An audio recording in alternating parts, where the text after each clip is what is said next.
नमस्कार। एमएच1 न्यूज की खास पेशकश जय शनि महाराज में मैं और विशी जैन तमाम दर्शकों का हार्दिक अभिनंदन करती हूं। दोस्तों, इस खास कार्यक्रम में आप जानते हैं हमारे साथ लगातार एमएच1 न्यूज के माध्यम से 1 घंटा हमारे बीच मौजूद रहते हैं सिद्धपीठ शनिधाम से स्वयं महामंडलेश्वर परमहंस दाती जी महाराज। जी हां दोस्तों, आज से ठीक 4 दिन बाद जब वक्री शनि का सूर्य से षडाष्टक संबंध यानी पिता पुत्र का अनुकूल मिलन और सूर्य और शनि क्या मिलकर हरेंगे हमारे तमाम दुख, क्या सूर्य और शनि के ये युति चमकाएंगे आपकी किस्मत, कब होगा कारोबार में लाभ, कब मिलेंगे आपको अनुकूल रोजगार, आपको अपने झंझटों परेशानियों विघ्नों और इन तमाम तरह की मुसीबतों से कब छूटेगा आपका पीछा, इन तमाम विषयों के ऊपर चर्चा करेंगे हम दाती जी महाराज के साथ। दाती जी, आपका बहुत बहुत स्वागत है, आपके कमल चरणों में कोटि कोटि वंदन। नमस्कार एमएच1 न्यूज से जुड़ने के लिए और अपना 1 घंटा कीमती समय देने के लिए। बहरहाल अपने तमाम दर्शकों को बताना चाहेंगे लाइव फोन इन कार्यक्रम रहेगा, दाती जी जुड़े हुए हैं, आप अपनी समस्या से संबंधित कोई भी प्रश्न पूछ सकते हैं। हमारा स्टूडियो नंबर फ्लैश हो रहा है, डायल करें हमारा स्टूडियो नंबर, बात करें दाती जी महाराज के साथ और अपनी समस्या उनके समक्ष रख दें और साथ ही साथ 12 राशियों के साथ साथ जानेंगे। लेकिन कार्यक्रम का आगाज दाती जी हम यही जानना चाहेंगे, सूर्य शनि वैसे तो दोनों को शत्रु माना गया है, लेकिन आप कहते हैं पिता या पुत्र की आपसी में पिता अपने जो है पुत्र के साथ क्या शत्रुता लगता है, लेकिन ये जो षडाष्टक योग है और साथ में बृहस्पति का आकर मिलन होना कहां तक किस दृष्टि से क्या प्रभाव दिखाएगा ज्योतिषीय अगर हम गणना की बात करें। नमो नारायण। और पुनः राष्ट्र को एक बार चैनल के माध्यम से मेरा खूब खूब नमो नारायण। हमेशा भ्रांतियों का निवारण करना मेरा धर्म रहा है और मैं भ्रम भ्रांति और भय से कैसे आप बाहर आए, मैं एक बात रखना चाहता हूं। और एक बहुत बड़ा भय है सूर्य और शनि का कि दोनों में मित्रता नहीं, ऐसे कैसे हो सकता है भाई, पिता और पुत्र है। वैचारिक मतभेद बहुत सी बातों पर लोगों के हो सकते हैं, लेकिन मनभेद नहीं होना चाहिए। इन चीजों को ध्यान में रखिए। ये बहुत बड़ी लंबी गाथा है और इसमें कहीं भी आपको भ्रमित होने की जरूरत नहीं है कि सूर्य और शनि का मिलन कहीं कष्ट देगा और षडाष्टक संबंध है। और फिर सबसे बड़ी बात है कि सूर्य मीन राशि में प्रवेश करेगा जो बृहस्पति की राशि है, बृहस्पति मेष राशि में है, बृहस्पति का शनि का संबंध, तो शनि और सूर्य और बृहस्पति तीनों मिलकर बहुत शुभ और बहुत अनुकूल योग बना रहे। और मैथिली ज्योतिष ये कह रही है सूर्य शनि और मिलकर आपके दुखों को हरण करेंगे, आपकी किस्मत को चमकाएंगे और संपूर्ण परेशानियों का निवारण कराते हैं सूर्य और शनि और बृहस्पति। धन मिलेगा, कारोबार में प्रगति, व्यवसाय में लाभ और बहुत सी चीजों में मैथिली ज्योतिष के अनुसार राष्ट्र का जो भविष्य है आर्थिक दृष्टिकोण से बहुत उज्जवल नजर आ रहा है। लेकिन मैं एक बात कहना चाहता हूं, यहां पर बृहस्पति का जिस तरह शनि से संबंध वैसे ही राहु का षडाष्टक संबंध है, मंगल और बुध का चतुर्दश संबंध। ऐसी अवस्था में राहु जब जब मंगल से संबंध बनाता है तो दुर्घटनाओं का संकेत देता है, राजनीतिक आरोप और प्रत्यारोप को संकेत मिलता है, जनता और शासन के बीच में हल्का सा खटपट की संभावना है। और जो मार्केट है वो सांप सीढ़ी का खेल था, कभी ऊपर तो कभी नीचे। और कमोडिटी जो वायदा का व्यापार है इसमें काम कर रहे व्यापारियों को भी थोड़ा सा सावधानी बरतनी पड़ती। ऊंट किस करवट बैठेगा ये समझना मुश्किल होता है इन ग्रह योगायोग में। लेकिन सूर्य शनि और बृहस्पति आपका कल्याण करेंगे। सूर्य शनि और बृहस्पति, राहु और मंगल घटनाओं का संकेत दे रहे हैं, भूकंप है, भूस्खलन है, प्राकृतिक प्रकोप है, राजनीतिक उठापटक है, लेकिन इन सब पर भी भारी है सूर्य और शनि और बृहस्पति का मिलन। तो कहीं भयभीत होने की जरूरत नहीं है। आज से ठीक 4 दिन बाद मीन राशि में सूर्य का प्रवेश और शनि से षडाष्टक संबंध, ये मैथिली ज्योतिष और होरा शास्त्र क्या कहता है मैं बताऊंगा। 12 के 12 राशियों का क्या प्रभाव रहेगा आप पर और कहीं परेशानी है तो क्या करें उपाय आप। साथ ही मैं ये भी कहना चाहता हूं कि आपके हर सवाल का जवाब दूंगा। आपका समस्या है, समाधान मेरे पास में है, आपका दर्द है, दवा मेरे पास में है। 1 घंटा मैं आपके साथ हूं और जो जानता हूं वो आप तक लेके आऊंगा। लेकिन पुनः मेरी प्रार्थना, ये मेरा ज्योतिषीय शोध है, मैं प्रजापिता ब्रह्मा और बहुत कोई देवज्ञ और सर्वज्ञ नहीं हूं, एक साधारण इंसान हूं। मेहनत करना मेरा धर्म है। मैं हमेशा प्रयत्न और प्रार्थना की मार्ग को पसंद करता हूं और इसी मार्ग पे चलते हुए जो कुछ भी लेके आता हूं वो आपके फायदे के लेके आता हूं। लेकिन मैं कभी आपको मना नहीं करता हूं कि आप सेकंड ओपिनियन नहीं ले, मैं जो कहूं माने, ये मैंने कभी दावा नहीं किया। आपको सेकंड ओपिनियन का पूरा अधिकार है। नमो नारायण। बिल्कुल, हम जानेंगे 12 राशियों के अनुसार कैसा रहेगा होरा शास्त्र के अनुसार सूर्य और शनि और बृहस्पति का ये मिलन। लेकिन उससे पहले कॉल लेना चाहेंगे संजीव जी की, यमुनानगर से जुड़े हैं। बहुत बहुत स्वागत है संजीव जी, आप अपनी डेट ऑफ बर्थ दे सकते हैं। हाँ जी मैडम, नमस्कार पंडित जी। सुन रहे हैं दाती जी महाराज आपको, आप फटाफट अपनी डेट ऑफ बर्थ बताएं। हाँ जी, 28/8/1965। 28/7/1963। 65 जी। समय बता दीजिएगा जन्म का। समय शाम का 5 और 5:30 के बीच का जी। अच्छा, कहाँ हुआ है जन्म आपका? देहरादून। समस्या क्या है संजीव जी आपकी?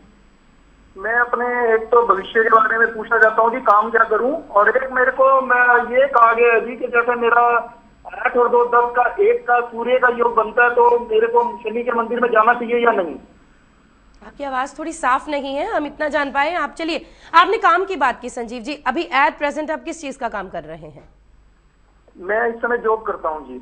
जॉब कर रहे हैं, कहाँ नौकरी करते हैं? एक प्राइवेट फर्म है जी, उसमें करता हूँ। अच्छा, और आपने क्या बताया, किसी ज्योतिष ने आपको क्या बताया है? ये बताया जी मेरा जैसे डेट ऑफ बर्थ में 28 है ये, तो इसका टोटल जो 8 और 2 10 1 रहता है, तो मेरे को शनि देव जी के मंदिर में जाना चाहिए या नहीं? अच्छा, दादी जी इनका कहना है इनके टोटल में 28 बनता है, 2 और 8 1 बनता है, इन्हें किसी सूर्य मंदिर में जाना चाहिए या नहीं। दूसरा प्रश्न इनका ये है, पहला प्रश्न है ये कि ये क्या करें ताकि इन्हें, अभी नौकरी कर रहे हैं किसी प्राइवेट फर्म में, क्या अपना कारोबार करना चाहिए या नौकरी में ही आगे बढ़ना चाहिए? मैंने इनकी जन्म कुंडली बड़े ध्यान से देखा है, और मैं एक बात पहले से इस भ्रम से बाहर आ जाओ कि शनि या सूर्य के मंदिर में जाने में नुकसान हो। अरे देवता किसी को दुख नहीं देते भाई, क्यों भ्रम में पड़े हो? अपने कर्म ठीक रखो, माता पिता की सेवा करो, धर्मानुकूल आचरण करो, राष्ट्र से प्रेम करो। और जन्म कुंडली करक जो राशि और लग्न की बात करूं तो ये लग्न और राशि ये कहती है कि आपको भयभीत होने की जरूरत नहीं, आपको शनि के मंदिर में भी जाना चाहिए और सूर्य के मंदिर में जाना, कहीं कोई तकलीफ नहीं। और रही आपकी कैरियर की बात, तो अभी आप 2014-19 नवंबर तक आप नौकरी ही करें तो आपके लिए बहुत अच्छा रहेगा। जन्म कुंडली कहीं प्रतिकूलता का संकेत नहीं दे रही है, आपको अपना मन लगा काम करना चाहिए और कहीं टेंशन नहीं लेंगे। हाँ, इतना जरूर है, समय निकाल कर आप राहु के बीज मंत्र का जाप करें तो आपके लिए बहुत शुभ और बहुत अनुकूल रहेगा। नमो नारायण। बिल्कुल, अपने तमाम दर्शकों को याद करवा दें, आप देख रहे हैं हमारा खास कार्यक्रम जय शनि महाराज। श्री श्री 1008 महामंडलेश्वर परमहंस स्वयं दाती जी महाराज सिद्धपीठ शनिधाम से हमारे साथ MH1 न्यूज के माध्यम से लगातार 1 घंटा हमारे साथ मौजूद हैं। आप टेलीफोन लाइन के माध्यम से उनसे बात करें, अपनी समस्या उनके समक्ष रखें। हमारे साथ अगले कॉलर जुड़ चुके हैं, बहुत बहुत स्वागत है, नमस्कार।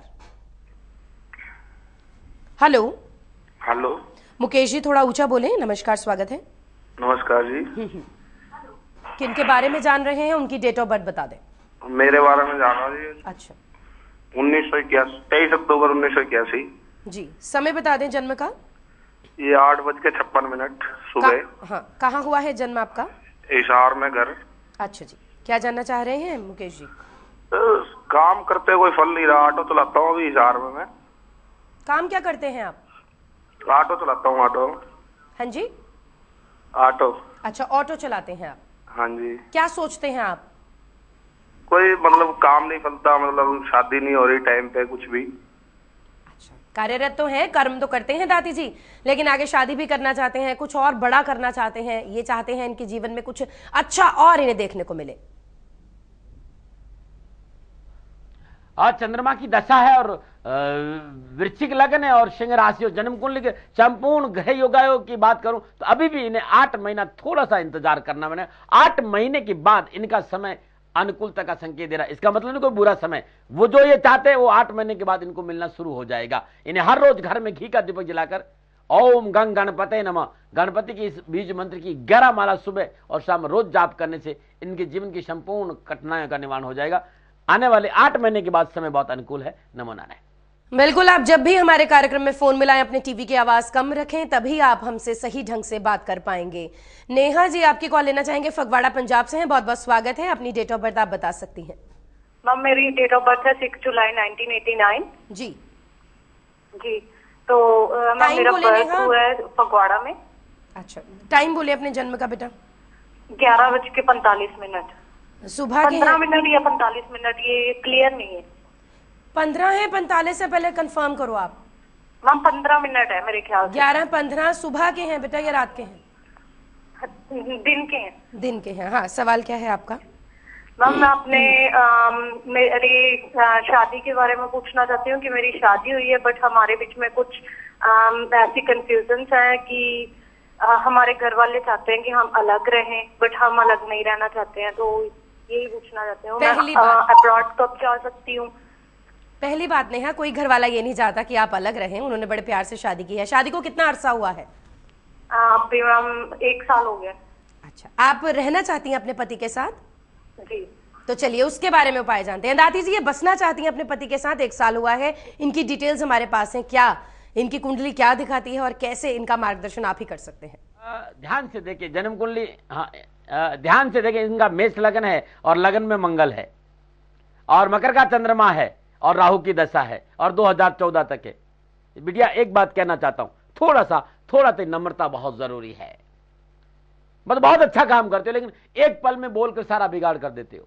एक बात को 10 बात कहोगे। यदि आप इस विषय पर थोड़ा सा काबू कर लो तो बहुत अच्छा रहेगा। नम्र स्वभाव रखो, जल्दबाजी से बचो, एक बात को 10 बात मत कहो और गुस्से पर काबू रखो। जन्म कुंडली ये कहती 2014 तक परिवार से अलग होना ठीक नहीं है, आपके लिए नुकसानदायक रहेगा। आप छोटा सा उपाय करें, घर में घी का दीपक जलाए और दुर्गा सप्तशती का हर रोज एक पाठ करें और साथ में एक माला ओम ऐं ह्रीम क्लीम चामुंडाय विचे इस मंत्र का जाप करेंगे तो बहुत अच्छा रहेगा। थोड़ा सा क्रोध पर काबू बहुत जरूरी है। नमो नारायण।